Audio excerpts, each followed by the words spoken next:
I dropped my first album back when I was 19 years old. Back in 2015, I dropped my first album, Lost Souls, that was actually debuted by Elevator Magazine and Lyrical Lemonade, and was mostly produced by my brother, one of the top DJs in the city right now, Ace Spade, and had an incredible feature for one of the most legendary Chicago artists of all time from the West Side, Saba Pivot. So let's get into it. At the time, my 19-year-old self had this infatuation with the occult and with the afterlife and with ghosts and with spirits and what happens after you die.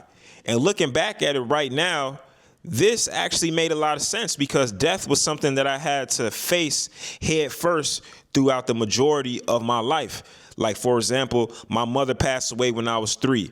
And even growing up in Chicago, losing 15 to 20 friends to the streets due to gun violence and bullshit and street shit that really didn't even make no fucking sense for real, you know? So death has always been this thing that I had to look at face to face, and I had to look at it in its eye and really had to learn how to understand it and to not be afraid of it. And that's what made me obsessed with figuring out what happens in the afterlife.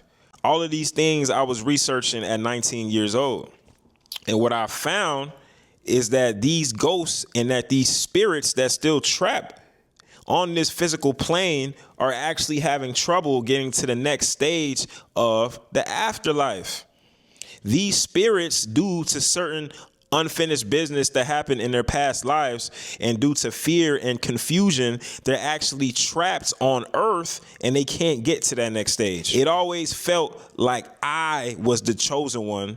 I was the voice that was supposed to speak out for these lost souls, for these ghosts, because it always felt like they was watching me. It always felt like my mother was watching me, my homies was watching me, and they was telling me like, hey man, speak for us, make something for us, man. We still trapped on this planet.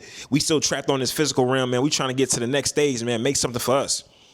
And that's why I came up with this concept of lost souls. I was going to make music strictly for the lost souls, strictly for the ghosts, strictly for those spirits that's trapped on this physical plane, giving them that real energy, that real warmth, them real vibrations to help them ascend to the next stage of their afterlife. Not only did I want to help these spirits that passed away in their physical body, but I also wanted to help the lost souls that was still alive. Because at that time, I felt like a lost soul. Without my mother, I felt like a lost soul. Without my niggas here, I felt like a lost soul. And there's a lot of people out there that's in the world who are lost and they don't understand what's their purpose.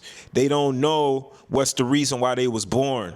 And they just going through life every single day with that same type of confusion and that same type of grief and the feeling of being lost. So at that time, really looking back, my 19-year-old self was on some shit, man. I always approach music from a spiritual lens. Like, this shit never really been about money for me.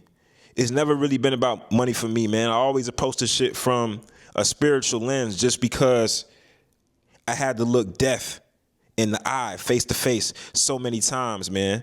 And my biggest motivator for all of this shit is my mother. After she passed away, you know, it just felt like, man, bro, I just had to do something, you know? So that was the type of shit that I was on back then, man. But that's another story time, man. I was on some shit, boy.